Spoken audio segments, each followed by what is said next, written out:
Olá, boa tarde, boa segunda-feira. Hoje, 21 de agosto, no ar, Boletim Primavera. A Receita Federal regulamenta a medida provisória que institui o Programa de Regularização Tributária Rural. A iniciativa beneficia os pequenos produtores e empresas do setor. A expectativa é que 680 milhões de reais sejam arrecadados com a regularização neste ano. Produtores rurais e empresas que compram produtos agrícolas de pessoas físicas podem se beneficiar do Programa de Regularização Rural. Com ele, o governo federal vai permitir o parcelamento das dívidas previdenciárias vencidas até o dia 30 de abril desse ano. Os débitos vão poder ser parcelados em até 180 meses, com redução de 100% nos juros e 25% na multa.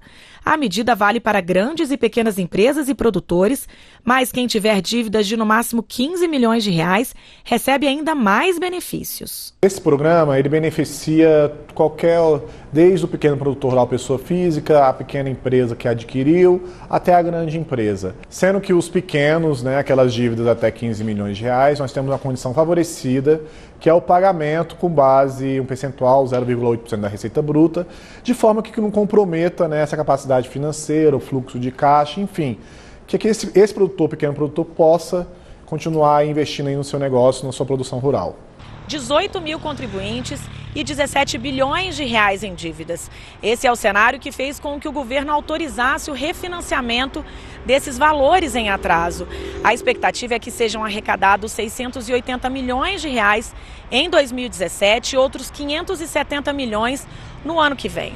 A Receita Federal garante que a medida favorece não só o contribuinte, mas também a economia do país. Para o governo é um aporte de receita e para a empresa e para o produtor rural, pessoa física, é uma possibilidade dele regularizar esse passivo, que está sendo discutido há vários anos na Justiça, regularizar de uma forma suave, de uma forma alongada em 15 anos.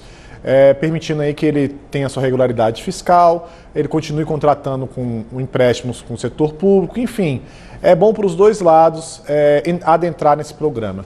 Para esta advogada tributarista, o Programa de Regularização Rural é uma ótima oportunidade para quitar dívidas e ficar em dia com a Receita. Uma situação normal, ele não poderia parcelar dessa forma e com esses benefícios. Então, com certeza é interessante, sim, quem está em débito regularizar é uma boa oportunidade. A advogada sugere que os agricultores e compradores estejam atentos a alguns detalhes. Tem que levar todos os documentos das dívidas existentes, verificar essa situação de até quando ele tem a dívida, porque aí, ou seja, ele só vai poder aderir às dívidas vencidas até o dia 30 de abril. A partir daí, ele também tem que regularizar as suas pendências, então tem que observar bem essa questão e verificar situações em que essas dívidas estejam sendo discutidas na Justiça, porque em algumas situações essas dívidas discutidas na Justiça têm depósito judicial. E aí, com esse depósito judicial, você também pode, de repente, utilizar esses valores para poder pagar. Segundo pesquisa divulgada pelo IBGE, as atividades turísticas tiveram um crescimento de 5,3% no mês de junho. O transporte aéreo foi o setor que mais cresceu, tendo um aumento de 7,7%. Maria Ângela é uma viajante profissional e é assim que ela mesma se define. Pelo menos uma vez por mês ela pega um avião e vai passear, conhecer lugares novos ou visitar pessoas queridas. O importante para ela é estar sempre em um lugar diferente. Viajo pelo menos uma vez por mês, se não for para fora do país, aqui mesmo. Eu tenho família em Brasília, no Recife, então estou sempre viajando. E a Maria Ângela não está sozinha. As pessoas estão mesmo viajando mais. Isso é o que aponta uma pesquisa divulgada pelo IBGE, que mostra um aumento de 5,3% nas atividades turísticas no mês de junho, se comparado ao mês anterior. O transporte aéreo foi o que mais cresceu, com aumento de 7,7% de maio para junho. O volume de serviços aumentou 1,3% em junho, se comparado a maio. Esse foi o maior aumento no setor para o mês de junho nos últimos 5 anos. O setor encerrou o segundo trimestre de 2017 com alta de 0,3% em relação aos 3 meses anteriores. O volume de serviços prestados às famílias e transporte, serviços auxiliares dos transportes e correio aumentou 1% no mês. Já serviços profissionais, administrativos e complementares avançaram 0,8%. Esse foi o maior aumento no setor para o mês de junho nos últimos 5 anos. O aumento nas vendas de pacotes turísticos reflete essa melhoria no setor de serviços. Nessa agência em Brasília, o último mês foi o melhor do ano. A empresa fez algumas adaptações nos pacotes de viagem, reduzindo dias e diminuindo custos com hotel. Mas a melhora no poder de compra do consumidor para eles é o maior responsável pelo desempenho positivo. A gente sentiu essa melhora, o poder de compra dos consumidores já consegue refletir isso no nosso negócio. Para esse economista, o setor de serviços é o que mais emprega no país e tem um grande impacto na economia. O setor de serviços emprega muita gente, ele é dinâmico e ele tem potencial para liderar a volta ao crescimento, junto com o setor de agricultura. Após o governo anunciar a nova meta fiscal de 2017 e 2018, o mercado financeiro reagiu de forma positiva. A Agência de Classificação de Risco, SP, tirou o Brasil de observação e manteve a nota de crédito do país.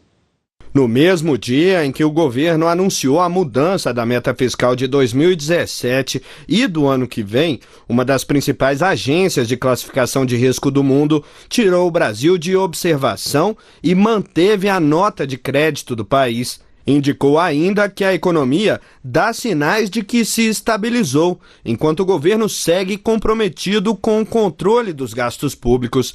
Nesta quarta-feira, o ministro da Casa Civil ressaltou que a mudança da meta era indispensável. Nós estamos trabalhando ali no limite. Foram vários dias em que se buscou ver quais os cortes que poderíamos fazer nas despesas e quais as receitas extraordinárias que podíamos contar. Foram vários, foi mais de uma semana em que esse debate permeou todo o trabalho da equipe econômica e juntamente com o presidente. Portanto, não tem folga não, nós estamos ajustados. As metas fiscais previstas pelo governo para 2017 e 2018 são equivalentes ao resultado efetivado no ano passado, que também foi de um déficit próximo dos 159 bilhões de reais. A fixação das novas metas para este e para o próximo ano precisa ser aprovada pelo Congresso Nacional. Para esse especialista em governança, a revisão da meta coloca a questão fiscal do país em evidência para a sociedade. O Brasil precisa encarar efetivamente esse desafio que é voltar a crescer e ao mesmo tempo fazer uma boa gestão dos recursos públicos. Porque o déficit, na verdade, significa que as nossas despesas são maiores que as receitas. As receitas sempre oscilam, mas as despesas são fixas. Para 2018, o governo terá de fazer um ajuste de cerca de 44 bilhões e meio de reais. Do lado da arrecadação, iniciativas como a antecipação da cobrança de tributos de fundos de investimentos exclusivos, que pode render até 6 bilhões de reais. O aumento de 11% para 14% na contribuição previdenciária de servidores federais, que pode arrecadar quase 2 bilhões de reais a mais. A reoneração da folha de pagamento, que pode gerar até 4 bilhões de reais. Já entre as ações de contenção de gastos, além do adiamento do reajuste de servidores federais, que vai gerar uma economia de cerca de 5 bilhões de reais, outras ações serão tomadas, como fixar um teto de remuneração para os servidores públicos, que só na folha de pagamento da União deve evitar gastos de 725 milhões de reais por ano.